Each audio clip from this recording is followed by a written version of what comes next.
Hello friends, स्वागत है आपका अपने प्यारा सा इस यूट्यूब चैनल में। तो फ्रेंड, आज के इस वीडियो में हम लोग बिहार बोर्ड मैट्रिक परीक्षा 2025 के साइंस के काफ़ी ज़्यादा महत्वपूर्ण 20 ऑब्जेक्टिव क्वेश्चंस को इस वीडियो में देखने वाले हैं। तो वीडियो को एकदम शुरू से अंत तक देखिएगा और जो भी प्रश्न का उत्तर आप लोगों को मालूम होगा आप लोग कमेंट भी कीजिएगा और अंत में बताइएगा कि आप लोगों का 20 में से कितना प्रश्न सही हुआ। चलिए फिर बिना किसी देरी के वीडियो को स्टार्ट करते हैं। और यहाँ पर जो भी प्रश्न लिया गया है वो एग्ज़ाम में पूछा ही जाता है। तो चलिए फिर देखते हैं पहले प्रश्न को। तो यहाँ पर देखिए, पहला नंबर प्रश्न है कि संगमरमर का रासायनिक सूत्र क्या है। तो संगमरमर का रासायनिक सूत्र होता है CaCO3। तो ऑप्शन नंबर यहाँ पर ए बिल्कुल सही उत्तर हो जाएगा। अगला प्रश्न देखते हैं। यहाँ पर देखिए, दूसरा नंबर प्रश्न है कि COOH अभिक्रियाशील मूलक को क्या कहते हैं। तो COOH अभिक्रियाशील मूलक को जो है कार्बोक्सिलिक अम्ल कहते हैं। तो यहाँ पर अम्ल दिया है, तो ऑप्शन नंबर यहाँ पर सी बिल्कुल सही उत्तर हो जाएगा। अगला प्रश्न देख लेते हैं। यहाँ पर देखिए 3 नंबर प्रश्न है और ये भी काफ़ी ज़्यादा इम्पोर्टेंट प्रश्न है कि प्रकाश संश्लेषण क्रिया में ऑक्सीजन बाहर निकलता है। तो जब प्रकाश संश्लेषण की क्रिया होती है तो उसमें ऑक्सीजन किसके सहायता से बाहर निकलता है, किसके द्वारा? तो जल से निकलता है। तो ऑप्शन यहाँ पर ए बिल्कुल राइट आंसर हो जाएगा। और यहाँ पर देख लीजिए, अगला प्रश्न देख लेते हैं। यहाँ पर देखिए 4 नंबर प्रश्न है कि मैग्नीशियम पाया जाता है। तो मैग्नीशियम जो है इनमें से किस में पाया जाता है? तो क्लोरोफिल में पाया जाता है मैग्नीशियम। तो ऑप्शन नंबर यहाँ पर ए बिल्कुल सही उत्तर हो जाएगा। अगला प्रश्न देख लेते हैं। यहाँ पर देखिए 5वां नंबर प्रश्न है कि इंसुलिन की कमी के कारण कौन सा रोग होता है। तो जब इंसुलिन का कमी होता है तो मधुमेह रोग होता है। तो ऑप्शन नंबर यहाँ पर बी बिल्कुल सही उत्तर हो जाएगा। अगला प्रश्न देख लेते हैं। यहाँ पर देखिए 6 नंबर प्रश्न है कि दृश्य प्रकाश में किस वर्ण का तरंगदैर्घ्य अधिकतम होता है। तो जो प्रकाश होता है उसमें किस रंग का तरंगदैर्घ्य जो है अधिक होता है? तो लाल रंग का अधिक होता है। तो ऑप्शन नंबर यहाँ पर बी बिल्कुल सही उत्तर हो जाएगा। और यहीं पर पूछता है कि किस रंग का तरंगदैर्घ्य सबसे कम होता है। तो बैगनी रंग का तरंगदैर्घ्य जो है सबसे कम होता है। अगला प्रश्न देख लेते हैं। यहाँ पर देखिए 7वां नंबर प्रश्न है कि विद्युत शक्ति का एसआई मात्रक क्या होता है। तो विद्युत शक्ति का एसआई मात्रक होता है वाट। तो क्या हो जाएगा? ऑप्शन नंबर यहाँ पर बी बिल्कुल सही उत्तर हो जाएगा। अगला प्रश्न देख लेते हैं। यहाँ पर देखिए 8वां नंबर प्रश्न है विद्युत बल्ब का तंतु किसका बना होता है। तो जो विद्युत बल्ब होता है उसमें जो इस प्रकार का जो तंतु होता है वह जो है किसका बना होता है। तो वह जो है टंगस्टन का बना होता है। तो ऑप्शन नंबर यहाँ पर सी बिल्कुल राइट आंसर हो जाएगा। और एक और प्रश्न पूछा जाता है कि टंगस्टन का गलनांक कितना होता है, यानी कि इसको कितना डिग्री ताप पर गलाया जा सकता है। तो आप लोगों को याद रखना है 3500 डिग्री सेल्सियस तापमान पर इसे गलाया जा सकता है। और यहाँ पर देख लेते हैं अगला नंबर। तो यहाँ पर देखिए 9 नंबर प्रश्न है कि नाभिकीय ऊर्जा प्राप्त करने हेतु क्या आवश्यक है। तो देखिए, अगर नाभिकीय ऊर्जा को प्राप्त करना है तो उसके लिए यूरेनियम का होना अत्यधिक जरूरी है। तो ऑप्शन नंबर यहाँ पर सी बिल्कुल सही उत्तर हो जाएगा।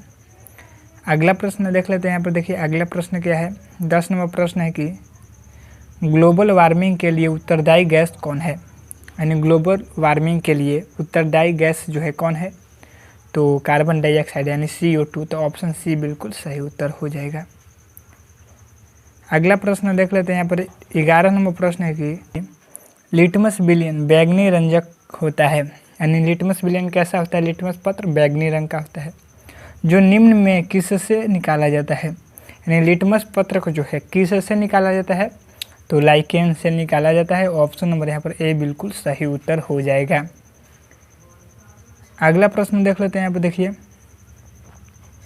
12 नंबर प्रश्न है कि जब सोडियम हाइड्रोक्साइड जिंक से अभिक्रिया करता है तो कौन सा उत्पाद बनता है। यानी जब सोडियम हाइड्रोक्साइड जिंक के साथ अभिक्रिया करता है तो कौन सा उत्पाद बनता है। तो Na2ZNO2 प्लस H2O बनता है। ठीक है, H2 बनता है। तो ऑप्शन डी बिल्कुल सही उत्तर हो जाएगा। और यहाँ पर देखिए अगला प्रश्न है 13 नंबर प्रश्न है कि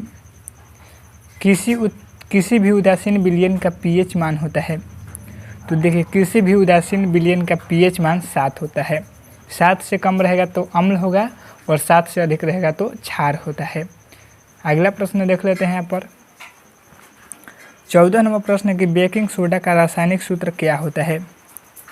तो बेकिंग सोडा का आप लोगों को रासायनिक सूत्र बतलाना है कि क्या होता है। तो देखिए बेकिंग सोडा का रासायनिक सूत्र होता है NaHCO3। तो ऑप्शन ए बिल्कुल सही उत्तर हो जाएगा। और यहाँ पर अगला प्रश्न देख लेते हैं। यहाँ पर 15 नंबर प्रश्न है कि एक्वारेजिया मिश्रण में HCl एवं HNO का अनुपात कितना होता है।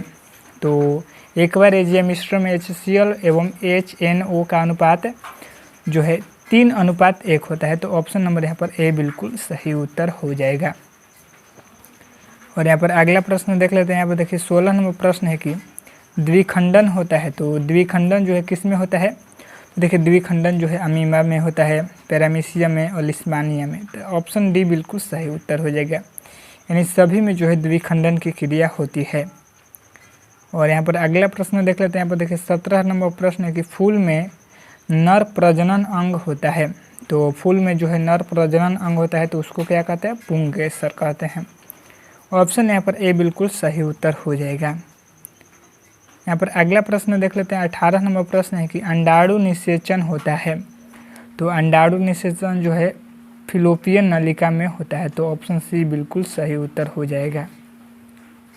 19 नंबर प्रश्न है कि अवतल लेंस का आवर्धन m बराबर होता है, यानी m बराबर सूत्र आप लोगों को बतलाना है कि क्या होता है। तो v/u होता है। तो ऑप्शन नंबर यहाँ पर डी बिल्कुल सही उत्तर हो जाएगा। अगला प्रश्न देख लेते हैं। अंतिम नंबर प्रश्न है कि गोलीय दर्पण में फोकसांतर एवं वक्रता त्रिज्या के बीच संबंध होता है। तो गोलीय दर्पण में फोकसांतर और वक्रता त्रिज्या के बीच क्या संबंध होता है। तो f बराबर r/2 होता है। इसको और लिखना होगा तो कैसे लिख सकते हैं। तो r बराबर यहाँ पर देखिए 2 जो है गुणा में है और भागा में है, इधर आएगा तो गुणा में, यानी 2f। तो देखते हैं यहाँ पर देखिए f बराबर r/2 भी दिया है और r बराबर 2f भी दिया है। तो ऑप्शन नंबर यहाँ पर ए और सी दोनों हो सकता है। तो ऑप्शन नंबर यहाँ पर दोनों बिल्कुल सही उत्तर हो जाएगा, क्योंकि दोनों हो सकता है। तो आप लोगों का 20 में से कितना प्रश्न सही हुआ आप लोग कमेंट जरूर से कीजिए। चलिए फिर मिलते हैं नेक्स्ट वीडियो में।